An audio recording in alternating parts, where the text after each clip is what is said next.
tonight is mac and cheese night. I've had to take a mac and cheese recipe that I found and make some serious modifications so I could get that dairy-free flavor out and make it taste so good that even cheese lovers love my mac and cheese.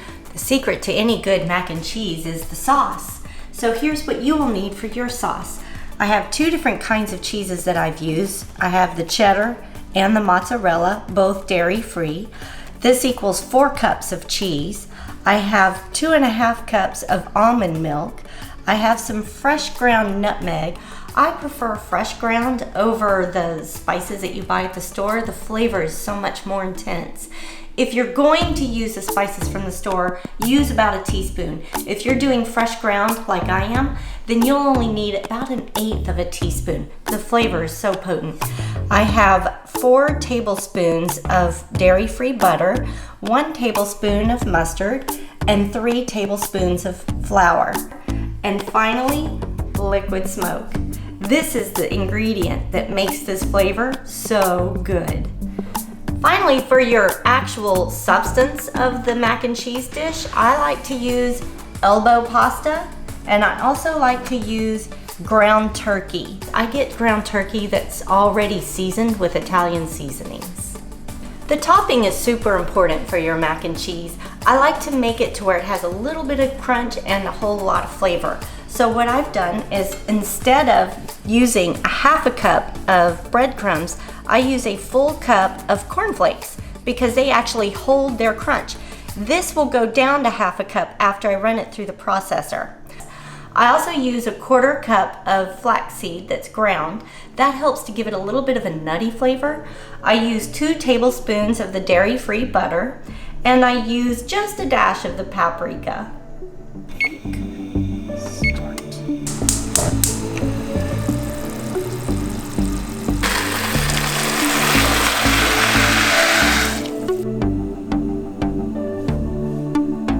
Now I've set my timer for my pasta so I can forget about it and get started on the sauce. Before you start your sauce, go ahead and set your butter on a burner so that it can start melting. I put mine on the vent of my oven because it melts it nice and slowly, which is wonderful. And it doesn't burn the butter. So there it is, just kind of hanging out there. While that is melting, I'm going to take my 4 tablespoons of butter and put them in the pan. This is so that I can start preparing my sauce. We have our butter melting, so it's time to add your flour.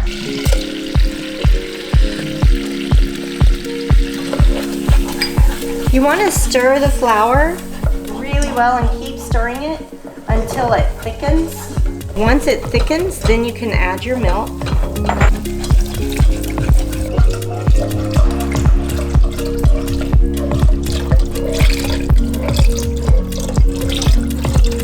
Now that I have my milk heated and I have the butter completely mixed through, I'm going to add 1 tablespoon of my mustard.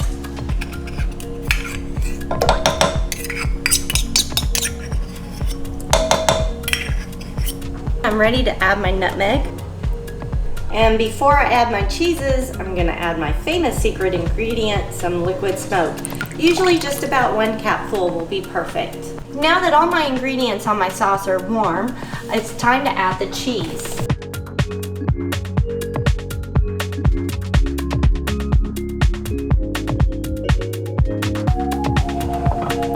Now all you need to do is just stir until your cheese melts. The dairy-free cheese takes a bit longer to melt, but that's okay. Just stand here and meditate.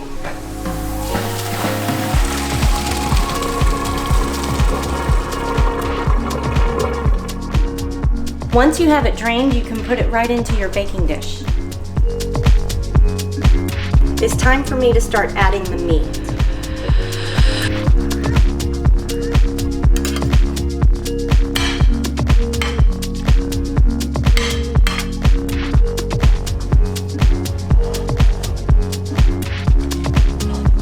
Time to start working on our topping. The first thing we're going to do is add our cup of cornflakes.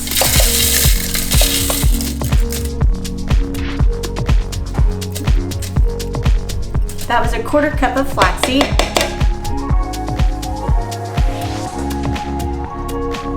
Now I'm going to add just a dash of paprika. A little more than a dash, but that's okay. Paprika gives a great flavor.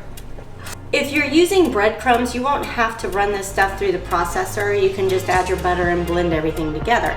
Because I'm using cornflakes, I'm going to process it first before I add the butter. This is not smooth or easy. I think I need a new processor.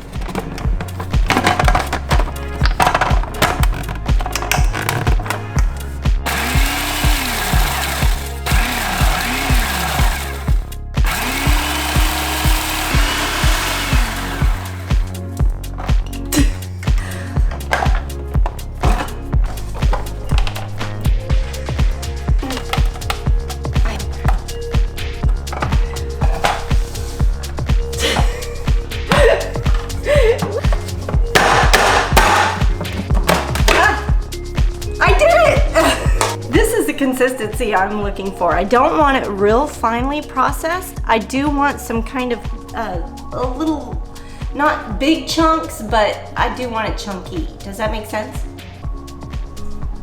Yeah, okay. Here's how you can do the butter over your breadcrumbs if you're just using breadcrumbs. And you just stir them together.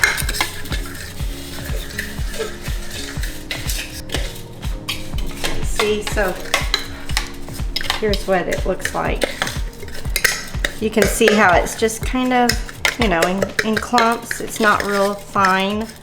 That's what you're looking for on your topping.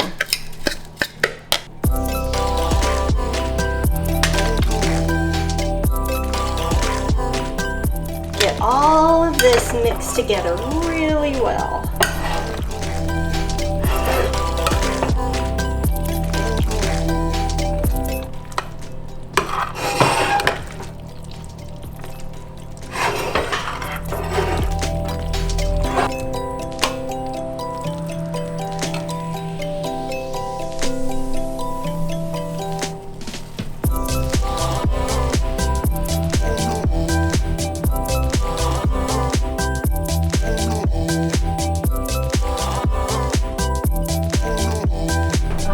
It is time to put this in the oven.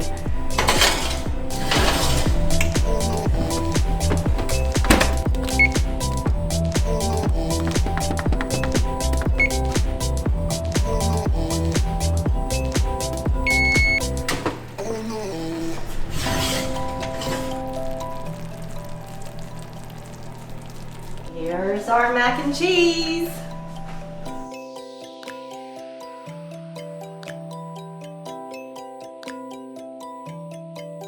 The topping is nice and crunchy looking, and the cheese sauce is smooth and mixed through really well.